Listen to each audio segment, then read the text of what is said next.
আসসালামু আলাইকুম। সবাইকে মাহে রমজান মোবারক।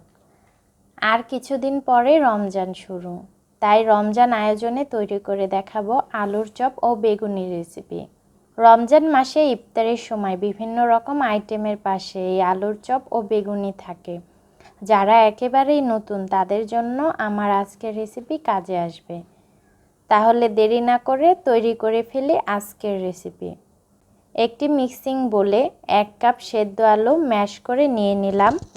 এবার মশলা অ্যাড করার পালা। একে একে চিলি ফ্লেক্স দিয়ে দিচ্ছি 1 চা চামচ, হলুদের গুঁড়া 1/2 চা চামচ, ধনিয়া পাতা কুচি 1 টেবিল চামচ, লবণ পরিমাণ মতো, গরম মশলার গুঁড়ি 1/2 চা চামচ, ধনিয়ার গুঁড়ি 1/2 চা চামচ। এবার হাতের সাহায্যে আলুর সাথে মশলাগুলো ভালোভাবে মাখিয়ে নিতে হবে। যখন দেখবেন মশলাগুলো ভালোভাবে আলুর সাথে মিশে গেছে, তখন আলু ভর্তাটাকে আলুর চপে শেপ করে নিতে হবে।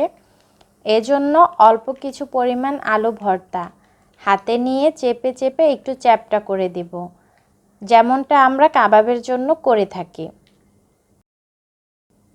আলুর চপের শেপ দেওয়া হয়ে গেলে একটি প্লেটে রেখে দিব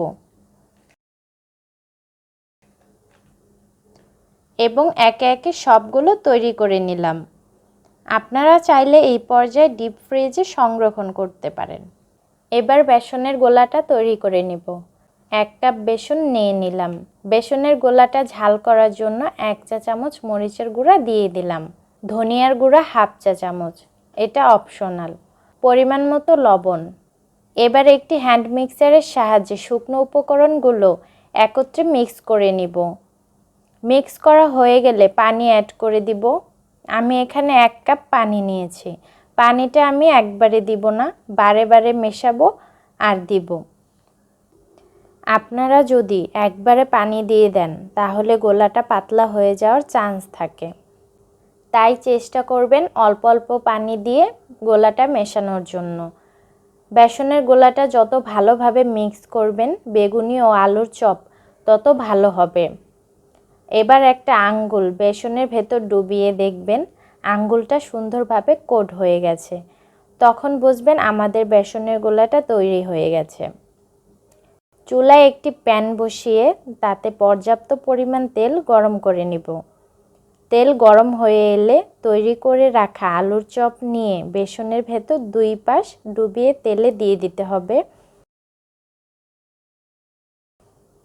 এবং একে একে সবগুলো তেলের ভেতর দিয়ে দিব।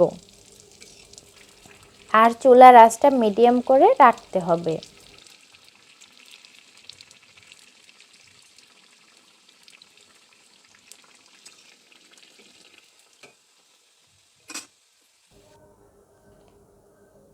আলুর চপ এপাশ ওপাশ উল্টে পাল্টে ভাজতে হবে একটা সুন্দর কালার আসা পর্যন্ত।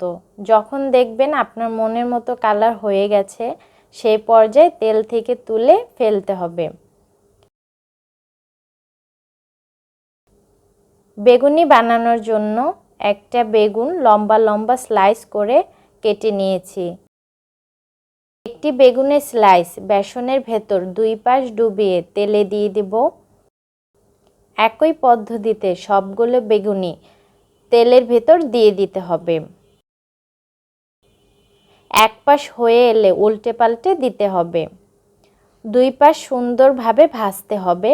ভাজা হয়ে গেলে তেল থেকে তুলে একটি সাইডে রেখে দেব।